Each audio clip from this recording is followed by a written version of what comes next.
हमारे चैनल को सब्सक्राइब करें और वीडियो सबसे पहले अपने मोबाइल पर पाने के लिए बेल आइकन को दबाएं।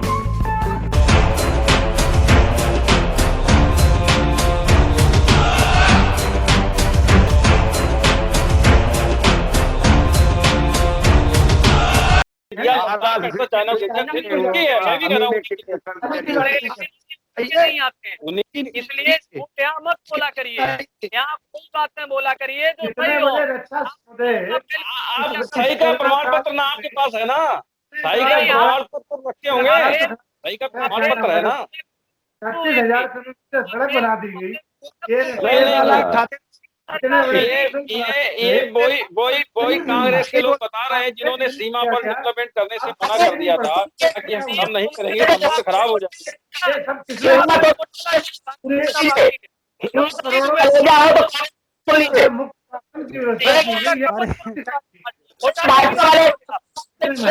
बात तो सुनाई पड़े, एक एक व्यक्ति बोलो ना तो ज्यादा सही रहेगा। सामने आए हो गया आप शुभम बोलो भैया। अब मैं उसी जैसे भारतीय जनता पार्टी की तरफ से बोला गया था कि बीच में कोई नहीं बोलेगा, मेरी बात सुनिए, मैं सब जवाब दे रहा हूँ भारतीय जनता पार्टी के। अभी आपने मुझे इंगित कराया कि हमारे मंत्री ने उस समय कहा था कि ये व्यवस्थाओं के लिए उन्होंने स्वयं अपनी तरफ से बोला था। तो मैं भैया आपको बता देना चाहता हूं साहब कि भाजपा को समझा देना चाहता हूं कि अब तो आपने सब कुछ बेच दिया है देश का।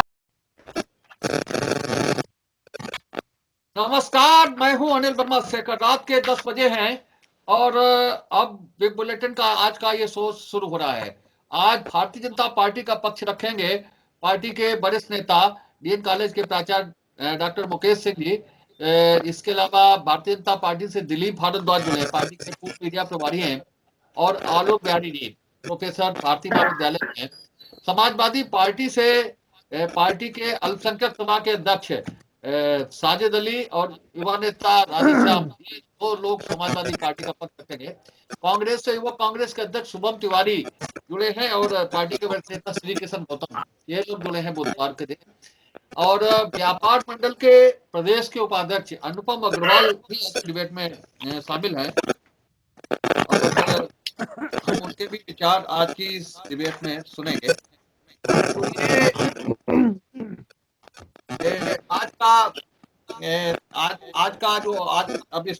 आज के विषय पर हम देखते हैं।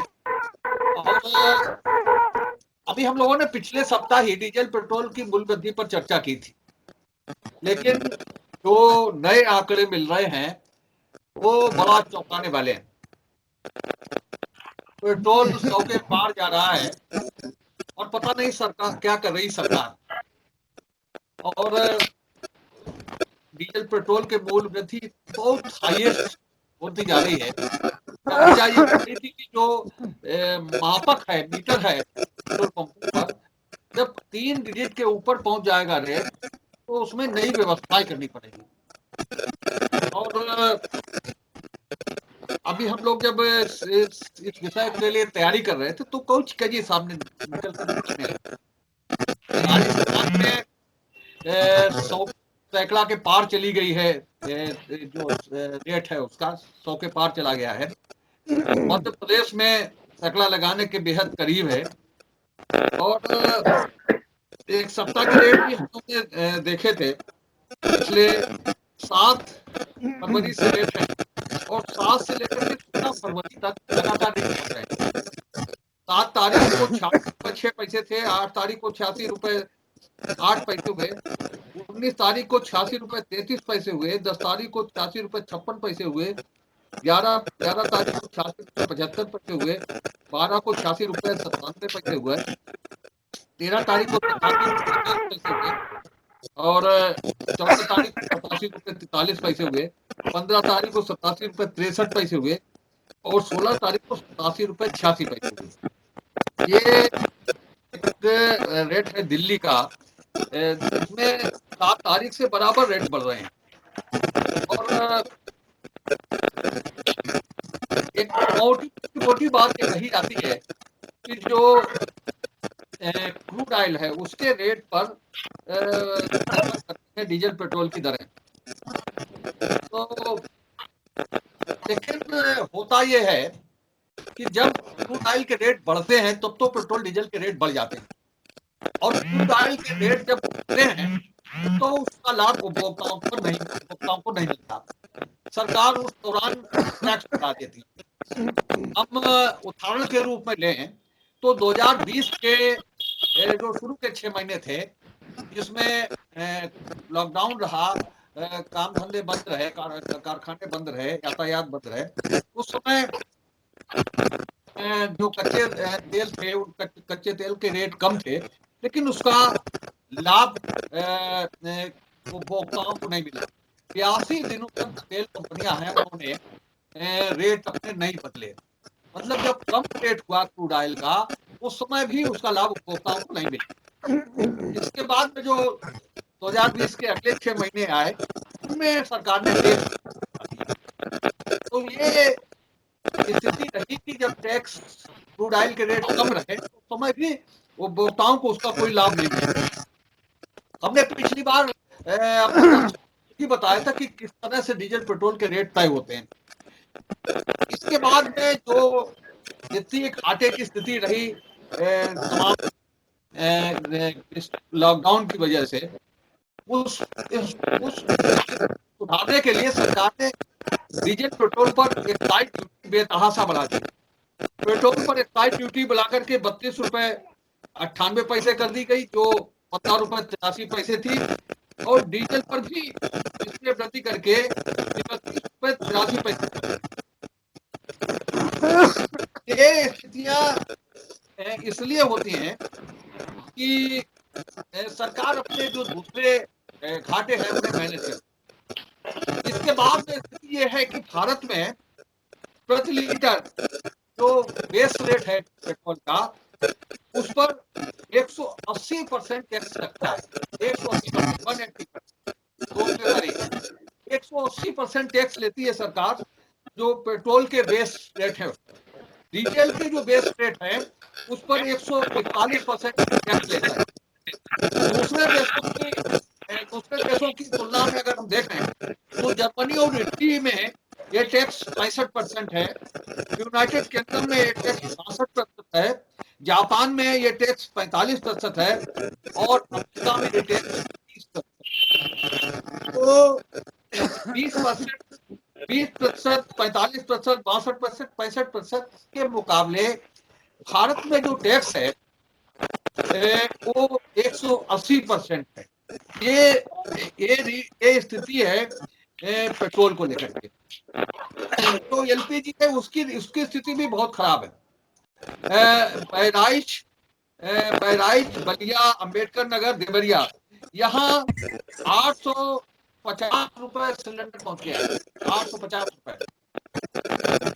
बलरामपुर में 848 रुपए 50 पैसे है, इटावा में 809 रुपए का है, औरंगाबाद में 792 रुपए 50 पैसे का है। तो ये जो एलपीजी के रेट है वो है, और सब्सिडी भी अब 23 रुपए 24 पैसे, आज कल हमारे यहाँ आया था सिलेंडर, 23 रुपए 24 पैसे सब्सिडी रह गई है। तो ये सरकार की यहाँ भी कहीं ना कहीं वादा खिलाफी है। सरकार ने इस शर्त पर लोगों को पूरा पैसा जमा करने को कहा था कि पूरी सब्सिडी उनके खातों में आती रहेगी, और सब्सिडी का रेट खा करके 23 रुपए 24 पैसे रह गया है। तो ये कुल मिलाकर के स्थिति यह है कि पेट्रोल गया 100 के पार और कुछ नहीं कर रही सरकार, ये स्थिति बनती जा रही है।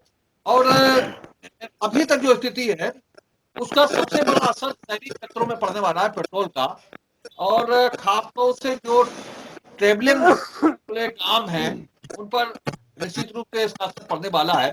और अभी ग्रामीण क्षेत्रों में बहुत इसका असर नहीं है, लेकिन अगर मानसून कम रहा तो ये असर ग्रामीण क्षेत्रों में भी देखने को मिलेगा, क्योंकि उस स्थिति में सिंचाई के जो तरीके हैं उसमें पूर्ण रूप से डीजल पर ही निर्भरता रहती है। तो उस समय ग्रामीण क्षेत्रों पर भी इस मूल्य वृद्धि का असर देखने को मिलेगा अगर मानसून की स्थिति कमजोर रही। तो ये एक खाका है जो महंगाई को दिखा रहा है। अब इसके लिए कारण कुछ भी हमने बहुत स्पष्ट की है कि क्रूड ऑयल के रेट जब कम होते हैं तब भी उसका लाभ उपभोक्ताओं को नहीं मिलता, उसमें सरकार टैक्स बढ़ा देती है, और जब रेट बढ़ते हैं तो रेट बढ़ते ही हैं। तो कहा ये जाता है, भाषणों में कहा जाता है कि क्रूड ऑयल पर निर्भर रेट है, उसकी स्थिति यही है और बिल्कुल आंखों में है। जब कोरोना काल में जो क्रूड ऑयल के रेट कम हुए, उस दौरान भी 82 दिन तक तेल कंपनियों ने अपने रेट स्थिर रखे, ना घटाए ना बढ़ाए। तो महंगाई पर चर्चा करने के लिए आज हमारी ये पंचायत बैठी है को लेकर के। शुभम तिवारी शुरू करिए, बहुत देर हो रही है, कि इस महंगाई से कैसे निपटा जाएगा। कुछ दिख रहा है कि सरकार कुछ कर रही है। हाँ, एक चीज और आई है, प्रधानमंत्री का भाषण आया है, वो भी आप सुन लीजिए। इस स्थिति में भी उन्होंने पूर्ववर्ती सरकारों पर आरोप लगाया है। उन्होंने कहा कि पूर्ववर्ती सरकारों ने ऊर्जा आयात की निर्भरता पर ध्यान नहीं दिया। सरकार का कहना है कि अक्टूबर 2020 के बाद से अंतर्राष्ट्रीय बाजार में कच्चे तेल का भाव करीब 50% बढ़कर के $63.3 प्रति बैरल हो गया है। तो ये स्थिति है। प्रधानमंत्री अब भी पूर्ववर्ती सरकारों पर आरोप लगा रहे हैं और उनका आज का ही भाषण है जिसमें उन्होंने कहा है कि पूर्ववर्ती सरकारों ने ऊर्जा आयात की निर्भरता पर पूरा ध्यान नहीं दिया। देखिए, ये तो कहीं ना कहीं आदरणीय प्रधानमंत्री जी की एक बहुत पुरानी शैली है कि जब व्यवस्थाएं संभल ना पाए तो नेहरू जी के ऊपर डाल दो। यहाँ पर साफ कहना चाहूंगा, मौन रहो तो सबसे बेहतर, साथ रहो आभारी हैं, सत्ता की जनता से अब जिम्मेदारी है, सारा झगड़ा का है, सच बोला जाए, खोला जाए। आवाज कुछ मैं आवाज गड़बड़ हो रही है, आज तो सुनाई नहीं दे रहा। दिलीप जी लेफ्ट होइए पहले आप। मैं यहाँ पर साफ तौर पे नहीं, आवाज आ रही है, कट के आ रही आप पहले आप लेफ्ट हो जाओ जरा। अरे नहीं, वो लेफ्ट से कारण नहीं समझता है। आप बीच में नहीं बोलना, हम बैठे इसके आपके लिए हैं। राधे श्याम जी, मैं यहाँ आप अपनी बात बोलना चाहूंगा। इसका अंदाजा हमको पहले से था कि जो व्यवस्थाएं मोदी की और भाजपा सरकार संभाल नहीं पाएगी, उसका कहीं ना कहीं आरोप कांग्रेस के ऊपर। सुबह में बात चेक कर लो दोबारा से, आवाज सही नहीं आ रही।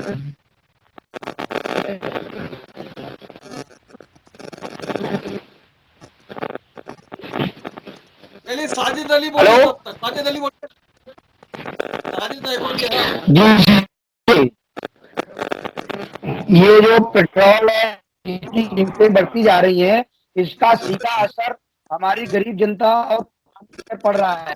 अभी जो हमारे डीजल सबसे बड़ा है, थी जो है हमारा बजट पेश होगा तो डीजल पेट्रोल की कीमतें कम आएंगी, लेकिन ने 4 रुपए दी है। हमारा डीजल तरीके से बढ़ता रहा, ज्यादा इसमें इस तरीके से आज किसान आदमी आलू अपना खोद रहा है, खोद ले जा रहा है, जस्ट 1.5 गुना 2 गुना ट्रैक्टर वाले ले रहे हैं। उनकी भी मजबूरी है क्योंकि डीजल के दाम बढ़ गए हैं। रसोई में इन्होंने उज्ज्वला की तहत की उज्ज्वला योजना की तरह हमें गैस सिलेंडर देंगे और गैस सिलेंडर देने के बहाने मिट्टी का तेल बंद कर दिया। 1 साल से मिट्टी का तेल नहीं मिल रहा है। सर्दियों में गरीब किसान अगर पानी लगाने जाता था और उस होने लगता था तो बेचारा अगर उसके दवाई नहीं पाती था तो मिट्टी का तेल लगा लेता था, उससे उसके दर्द को बंद हो जाता था। लेकिन आज मिट्टी का तेल भी खा गए हैं, वो भी पता नहीं कहाँ चला गया है। और गैस सिलेंडर जो उज्ज्वला के तहत फ्री दिया गया था, आज बिना रेट लगाकर पूरा पैसा निकाला जा रहा है और पेट्रोल और डीजल के दाम 7वें आसमान को छू रहे हैं। यहाँ पर एक बात कहना चाहूंगा कि गरीब और इसका सीधा असर पर पड़ा, इससे गरीब और किसान सारे परेशानी सी बात ये है कि जब भी डीजल बढ़ेगा इनके रेट बढ़ जाएंगे, ढुलाई के रेट बढ़ जाएंगे, कारखाने में जो भी चीज बन रही है वो जो भी बन के आ रहा है, चाहे वो तेल हो घी हो, कुछ भी बन के आ रहा है उसके भी रेट बढ़ेंगे। इसका सीधा असर जनता पर जाएगा और उस जनता पर जाएगा जो जनता को एक दिन में अपनी मजदूरी, मिनिमम मजदूरी जो नरेगा की तय है सरकार द्वारा, वो बहुत कम है, और उस मजदूरी के तहत वो जनता अपनी एक दिन की कमाई से कुछ भी लेने के काबिल नहीं रहेगी और कर्ज में डूबती चली जाएगी। यहाँ तक कि इतना कर्ज हो जाएगा जनता के ऊपर कि आने वाला समय, आने वाला मुल्क ये कहने को तैयार हो जाएगा कि यहाँ पर तेल की कीमतें इतने आसमान पर होगी कि इसका कोई जवाब ही नहीं होगा। इसलिए हम केवल तुम्हारे हम यहाँ से लोग आवाज हो रहा है, सच्ची करो। हम राधे श्याम, लोग एक इंतजार करते हैं कि सही करो सर। हो सकता है शायद प्रधानमंत्री जी कोई तरीका बताएं, कि तरीका बता दें कि ताली बजा दो उससे पेट्रोल के दाम कम हो जाएंगे, कि थाली बजाते पेट्रोल के दाम कम हो जाएंगे, या दीपक जला दो उससे पेट्रोल और डीजल के दाम कम हो जाएंगे। इस तरीके को सुनने के लिए इस देश की जनता बैठी है कि पीएम साहब कुछ बोल रहे हैं, हम और पेट्रोल और डीजल के दाम कम हो जाए। देखिए मैं अपनी बात को बहुत साफ तौर पे रखना चाहूंगा कि आदरणीय प्रधानमंत्री जी ने पूरा ठीकरा उठाकर पूर्व की सरकारों के ऊपर फोड़ दिया, जो कि कहीं ना कहीं एकमात्र इनके पास विकल्प होता है कि जब चीजों को संभाल ना पाओ तो नेहरू जी को जिम्मेदार दो। जबकि सच्चाई यहाँ पर कुछ और है। सच्चाई ये है कि उद्योगपतियों की सरकार है और एक ही नारा है कि मोदी है तो है। मैं पूछना चाहता हूँ कि सरकारों के ऊपर ठीकरा से पहले मोदी जी को और भारतीय जनता पार्टी को आत्मचिंतन करना चाहिए, क्योंकि कांग्रेस वो पार्टी है कि महंगा खरीद के जनता का ध्यान रखते हुए सस्ता आम जनता को देते थे। अदरवाइज कहा हो कि आईओसी इंडियन ऑयल कॉर्पोरेशन के हिसाब से 1 लीटर पेट्रोल की फैक्ट्री कीमत 31 रुपए 82 पैसे है, उसके ऊपर आप 180% का टैक्स वसूल रहे हैं। सीधा डाका डाल रहे हैं आप जनता की जेब पर और बताते अपने आप को सबका साथ सबका विकास करने वाले लोगों में से हैं। डीजल जो कि गरीब जनता और खास तौर पर किसानों के लिए बेसिक जरूरत है, पर आप 143% टैक्स वसूल रहे हैं। 33 रुपए पेट्रोल के ऊपर आपको जो 7 रुपए प्रति लीटर टैक्स देना पड़ रहा है। ये है। और अगर वाकई में ईमानदारी की बात करते हैं मोदी जी, जो आज यहाँ बोल रहे हैं, तो अपने टैक्सेस को कम क्यों नहीं करते हैं, ये बड़ा प्रश्न है। क्योंकि टैक्स, कीमत से ज्यादा टैक्स भारतीय जनता पार्टी जनता से वसूल रही है। और फिर मैं याद दिलाना चाहूंगा एक बात, ये स्थितियां देश में पहले भी थी।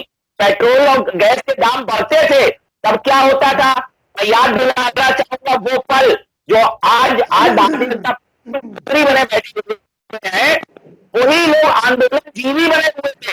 शब्द गौर करिएगा, आदरणीय स्मृति ईरानी जी आंदोलन जीवी बनी बैठी हुई थी। ये भारतीय जनता पार्टी की पहली मैं ही जवाब दे रहा हूं। वो और आदरणीय सुषमा स्वराज जी दुनिया में नहीं है तो मैं उनका नाम उल्लेखित नहीं करूंगा। भारतीय जनता पार्टी के सभी नेता आंदोलन जीवी बने बैठे हुए थे। किस आधार पर वो आज की तारीख में वो बयान दे रहे हैं, क्या उनसे कोई लाज नहीं आ रही है? सीधी टैक्स डाल रहे हैं आप इतना बड़ा टैक्स वसूल रहे हैं। एक नई बात लेके आते हैं प्रधानमंत्री जी कि एथेनॉल जो गन्ने के होता है, गन्ने से मिलता है, उसका आयात करवा रहे हैं। अरे साहब, जो चीज गन्ने से मिल रही है, पेट्रोलियम में फायदेमंद है, तो कम से कम गन्ना तो करवा दो साहब। आपके हिंदुस्तान में इतना गन्ना है कि आपको एथेनॉल मिल जाएगा, लेकिन नहीं, उस गन्ने के मुआवजे के पैसे की मांग के लिए किसान आंदोलन में मुद्दा उठ रहा है। देखिए, भारतीय जनता पार्टी का फलसफा है कि सरकार चलानी आती नहीं है और ठीकरा फोड़ देते हैं पूर्व सरकारों और जनता के बीच राम के नाम पर। ये दोहरी राजनीति भारतीय जनता पार्टी करना बंद करे। गौतम जी, देखिए शेखर जी, ये सरकार कतई गंभीर नहीं है और ना ये कभी किसान, मजदूर, बेरोजगार जो मूल मुद्दे हैं उन पे कतई इसका ध्यान नहीं है। ये सिर्फ एक ध्यान लगाए हुए कि कहाँ बेचने को मिले, किसको बेचा जाए, इस पे है। और जो मेन मुद्दे हैं उनकी तरफ, जो आम जनता के मुद्दे हैं उन पे इनका कतई ध्यान नहीं है। ये टोटल बेईमानों की सरकार है और ये लूट रहे हैं। और 180% टैक्स, बताइए क्या तरीका है साहब, ये टैक्स क्यों नहीं कम करते हैं अगर जनता कैसे सी है तो ये सिर्फ बेचने वाली सरकार है, ये बेचने को लूटने को आए हैं। और जितना भी गुजराती आया है उसने देश को लूटा है, और बाहर की शक्तियां भी आई हैं, वो भी गुजरात से होके आई हैं जिसने देश को लूटा है। और ये पूंजीपतियों की सरकार है, गरीबों को इनसे कोई लेना देना नहीं, नौजवानों से कोई लेना देना नहीं, किसानों से कोई लेना देना नहीं। इनका वो असर होगा। अभी जनता बहुत ये आप ये बता रहे बहुत ही दुखी है, वो सोच रही है जिस दिन सहन शक्ति से बाहर हो जाएगी तो इस क्रांति को कोई रोक नहीं पाएगा।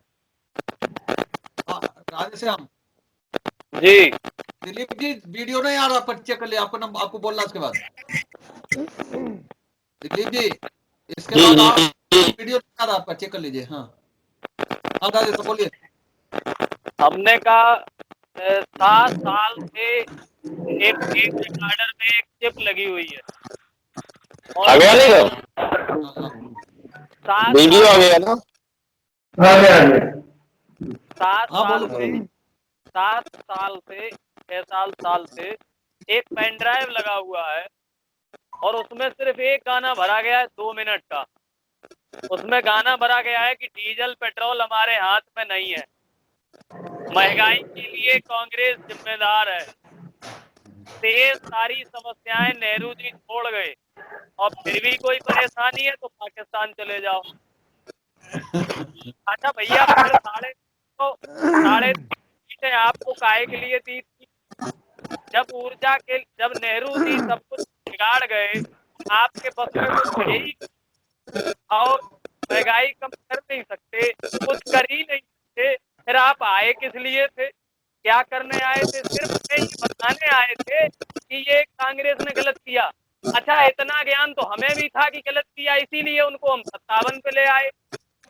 भाई इतना ज्ञान तो मतदाता को भी था कि वो गलत कर रहे हैं, इसीलिए तो मतदाता उन्हें 60 पे ले आया और आपको मौका दिया और आप ठीक करने के बजाय उन बातों को ही बता रहे। वो तो मैं मालूम पहले से नहीं, हम नहीं ये बात कह रहे, ये बात इनके ही भाजपा सांसद श्रीमान सुब्रमण्यम स्वामी जी ने कहा था कि रावण के देश में 51 रुपया, सीता के देश में 48 रुपया और राम के देश में 93 रुपया।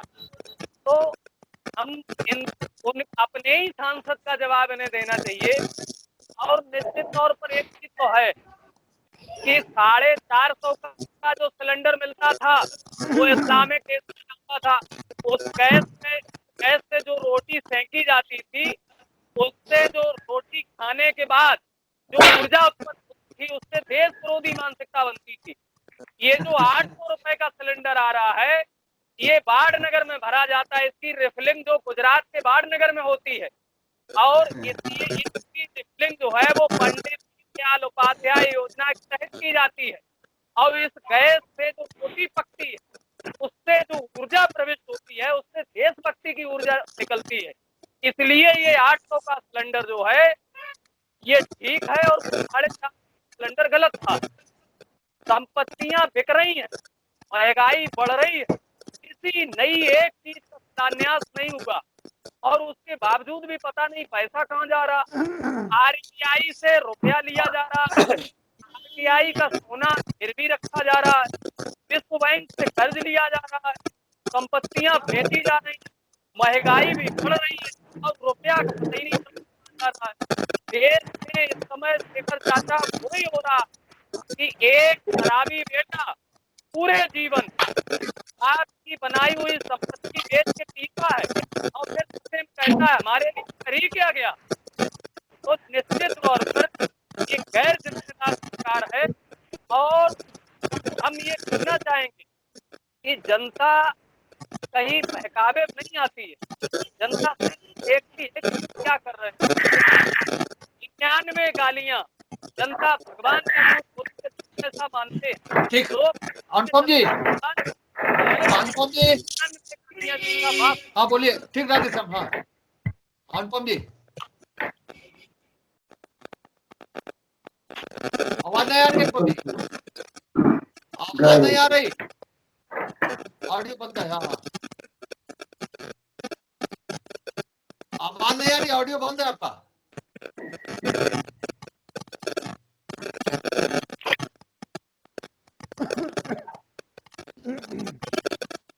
चलिए आलोक जी बोलिए, आलोक जी। हाँ भाई शेखर जी, महंगाई बढ़ रही है, ये तो सही बात है।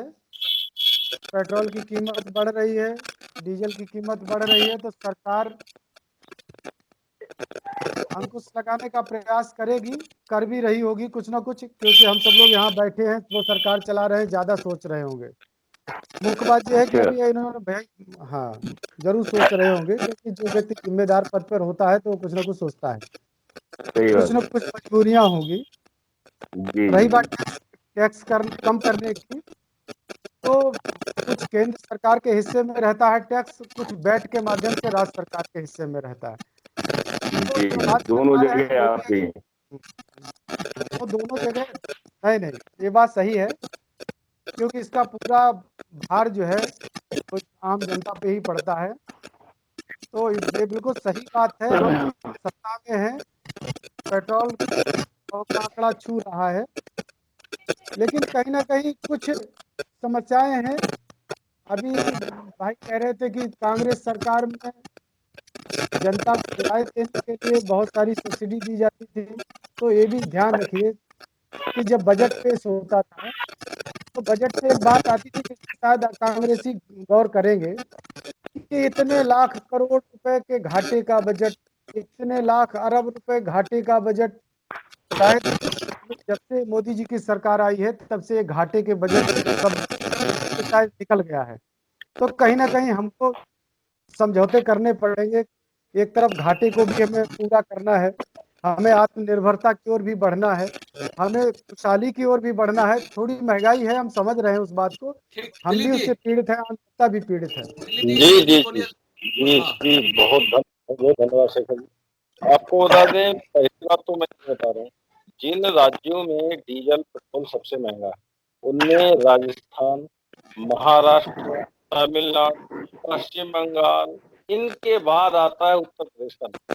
इसके बाद भी कई राज्य हैं जो बड़े राज्य मैंने गिनाया।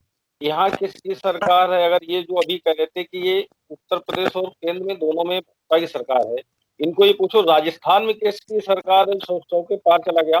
अभी एक दिन पहले यानी कल का गहलोत जी का एक बयान है, एक समाचार पत्र मैंने पढ़ा कि मैं किसी कीमत को कम। दूसरी चीज, कच्चे तेल के दाम लगातार घटे थे तो उस समय सरकार ने कुछ नहीं किया। मैं आपको एक और आंकड़ा बता दूं, 2009 में 2008 में कच्चे तेल की कीमत अंतरराष्ट्रीय बाजार में $161 प्रति बैरल था। उस समय डीजल का रेट जो था 40 रुपए से 45 रुपए के बीच में था। 2009 में ये कच्चे तेल का मूल्य घट करके 49.8% है, यानी कि कितना कम हुआ?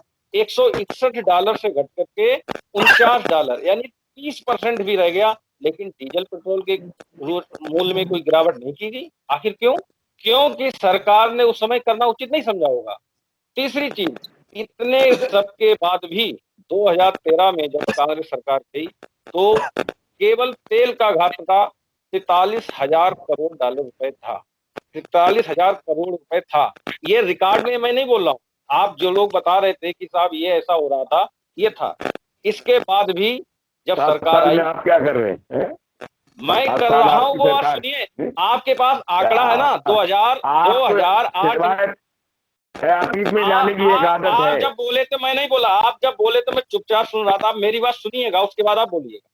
आप आंकड़े सुनिएगा और लिख लीजिए ताकि आपको याद भी रहना चाहिए ना, क्योंकि बिना आंकड़े के कुछ भी कह देना बहुत आसान है, लेकिन कुछ पढ़ करके लिखिएगा तो भी सभी लोग समझे। इसका मतलब तो यही ना, 2008 से 30% रेट रह गया कच्चे तेल का, तो फिर डीजल पेट्रोल के मूल्य में गिरावट क्यों नहीं की गई? ये बताएं ना। राजस्थान में क्यों सबसे अधिक है डीजल का मूल्य, पेट्रोल का मूल्य सबसे अधिक राजस्थान में क्यों है, महाराष्ट्र में क्यों है?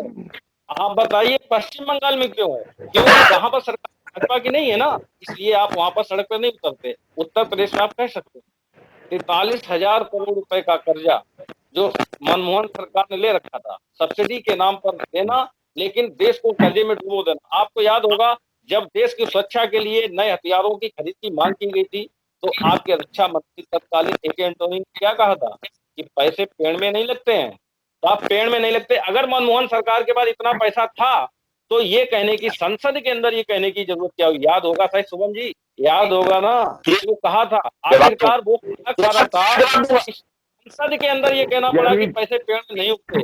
इसका अर्थ ये है कि सरकार के पैसे की जरूरत होती है और सरकार उसके अकॉर्डिंग अपना काम करती है। अब दूसरी एक और आप आंकड़ा सुनिएगा, भारत में एक मिनट एक आंकड़ा सुनिए, भारत में चाइना आके जो है पूरी बस्ती बना के चला गया है, चाइना इसीलिए दे दिया गिफ्ट में।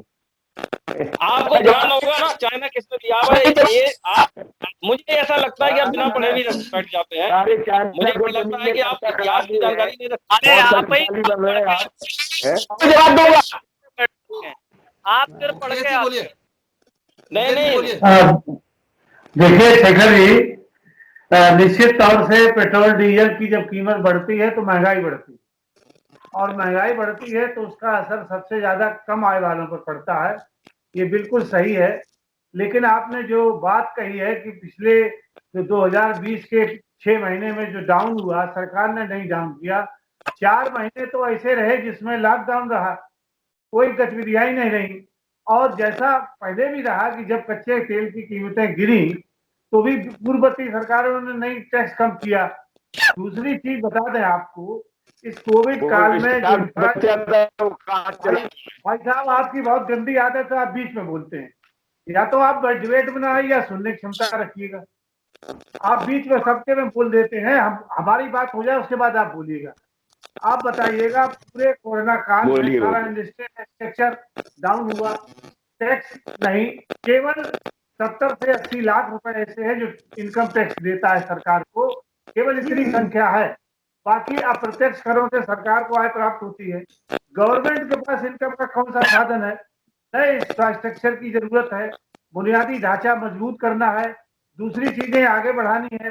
सरकार भी इसमें लगी है किसी तरीके से ये जो डीजल पेट्रोल की कीमतें हैं ये कम हो, और इसका अल्टरनेट भी ढूंढती है। ऐसा नहीं ढूंढ रही है, लगातार सरकार प्रयास करती है किसी तरीके से जो है ये जो विकल्प है इसका तैयार हो और डीजल पेट्रोल की कीमतें कम आए, ये जरूर है। तो दूसरी चीज आपने कहा कि दूसरे देशों की आप बात करते हैं, अगर हम अमेरिका की बात करते हैं या यूरोप की बात करते हैं, उन देशों में क्या इंफ्रास्ट्रक्चर डेवलपमेंट होना है? वहां तो ऑलरेडी डेवलप्ड है, वहां इतने बड़े टैक्स की जरूरत नहीं। भारत एक कल्याणकारी देश है जहां लगातार हर चीज की मांग है, रोजगारी की मांग है, खाना की मांग है, मकान की मांग है, इसको भी पूरा करना है। सरकार हाथ में हाथ रख करके कोई दूसरा साधन ना होकर के करेगी। ये सरकार की स्ट्रेटेजी है और सरकार इस पर ध्यान दे रही है। इसकी कीमतें भी कम करेगी, भविष्य में भी कम हुई है, फिर भी कम होगा, ऐसा नहीं है।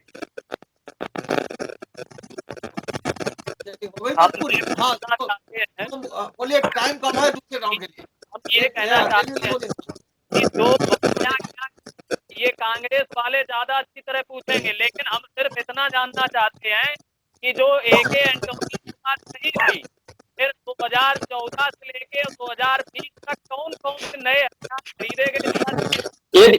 अगर आपको नहीं पता है तो मैं मानता हूं कि ना तो आप समाचार पत्र पढ़ते हैं, ना टीवी देखते हैं, ना कोई समाचार जानते हैं। अगर आपको ये नहीं पता कौन कौन से हथियार खरीदे गए तो ये मैं आपकी गलती नहीं है, आपकी मैं नॉलेज आप क्या पढ़ते हैं क्या नहीं, ये आप पर डिपेंड करता है, दूसरे पर नहीं। पूरी दुनिया जानती है भारत ने क्या, पूरी दुनिया जानती है भारत ने क्या खरीदा क्या नहीं खरीदा है, आपको पता नहीं। दूसरा मैं शेखर भाई आपको एक चीज और बात बता दूं कि भारत में जानकारी दे दो,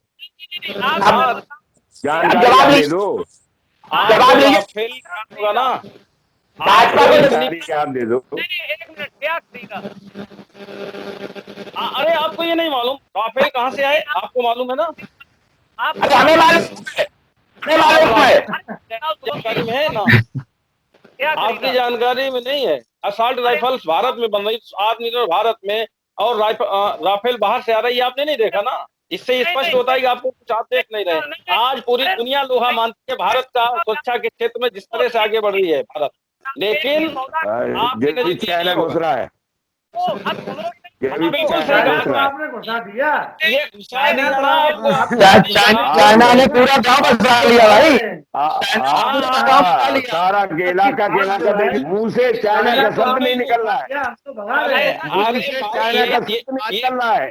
हम तो सुनकर के खड़े हो गए हैं। पूरी दुनिया जानती है चाइना में क्या हुआ रहा, सब कुछ मालूम है। किस तरह से नेहरू जी ने कह दिया कि साहब ये देश कहने की जरूरत नहीं है।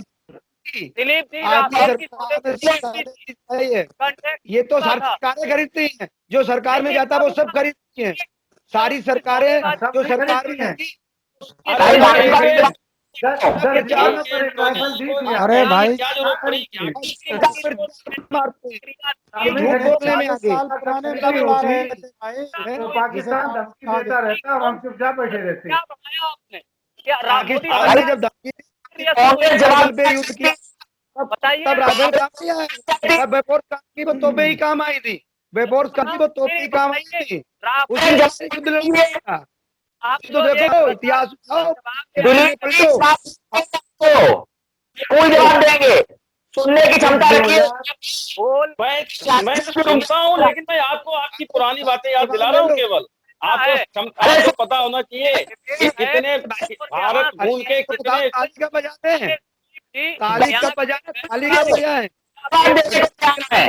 ताली तब बजाना जब अभी सपा जो है ना, अभी 43 सीट पे रही, जब 3 सीट पे रही तो आप ताली बजा सकते हो, ताली भी बजा सकते हो। सबसे पहले वैक्सीन ला के दी है। नहीं आप सपा को जो 43 से आप जब 50 के अंदर आ गए, ये हमारे वैज्ञानिकों की देन है, ये हमारे वैज्ञानिकों की देन है, हमारे आयुर्वेदिक के सब ज्ञान की देन है। ये मोदी जी की देन नहीं है, ना आपकी देन मोदी जी है। की नहीं है देन। मोदी जी तो पहले भी नहीं कहते, मोदी जी की नहीं देने ये हमारे देश के वैज्ञानिकों पूरा जम्मू कश्मीर का हिस्सा चाइना को दे दिया, चाइना को दे दिया, फिर उनकी है। मैं भी कह रहा हूँ नहीं आते, इसलिए यहाँ मत बोला करिए, यहाँ कोई बात में बोला करिए जो सही हो। आप सही का प्रमाण पत्र ना आपके पास है ना, सही का प्रमाण पत्र रखे होंगे, सही का प्रमाण पत्र है ना। 30,000 करोड़ से सड़क बना दी गई। ये वही कांग्रेस के लोग बता रहे हैं जिन्होंने सीमा पर डेवलपमेंट करने से मना कर दिया था कि हम नहीं करेंगे, संबंध खराब हो जाए।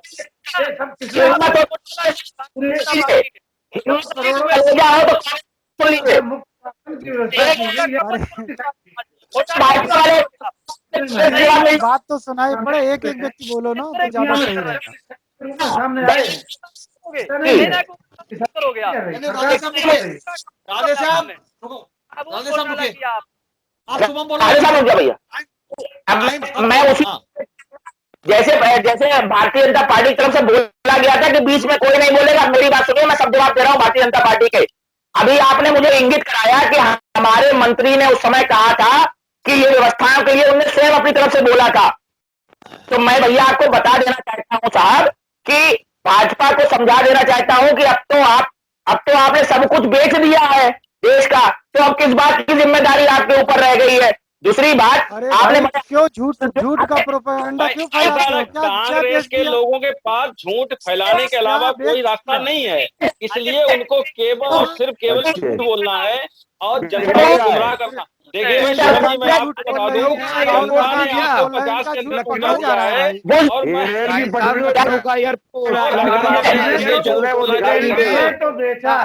और अगर आप इसी तरह झूठ फैलाते रहे तो जनता आपको 5-10 के अंदर पहुंचा देगी। ध्यान रखिए भाई।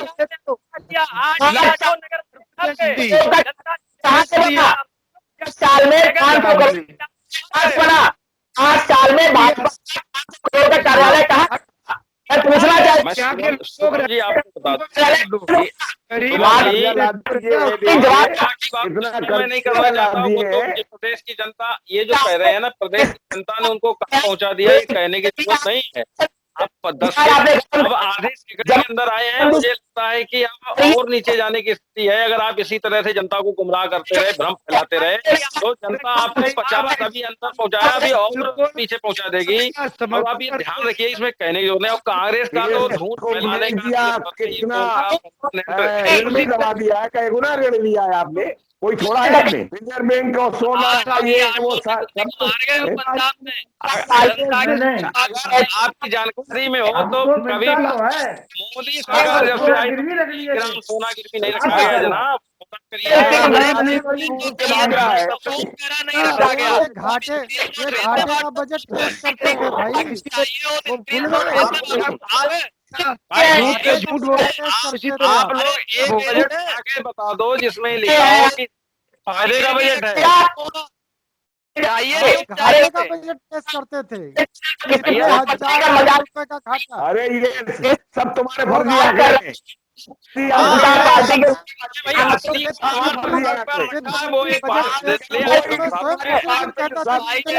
करोड़ रुपए का घाटे का बजट है। दुआई देते हो कि जनता जवाब की आज भी 8 करने का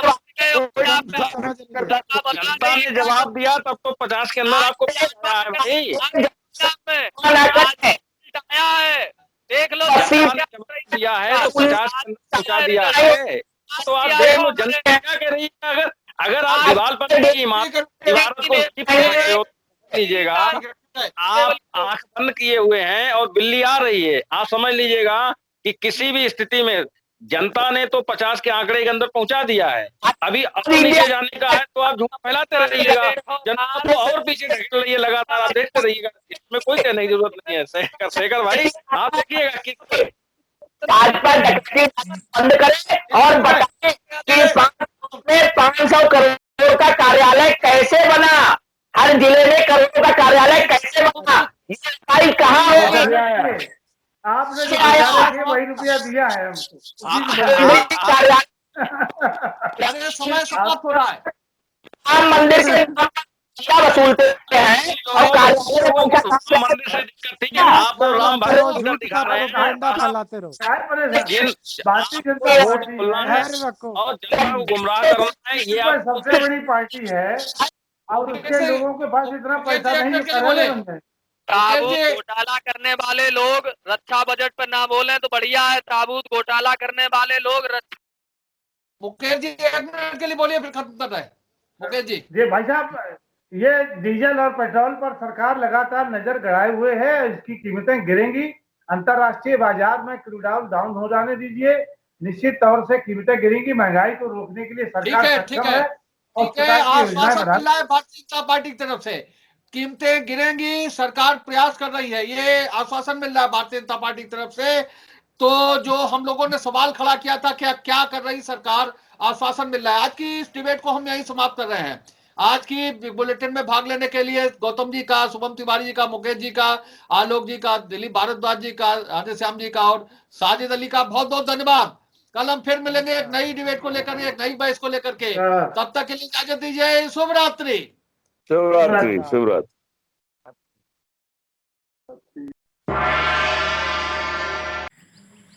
उम्मीद है आपको हमारा ये एपिसोड पसंद आया होगा।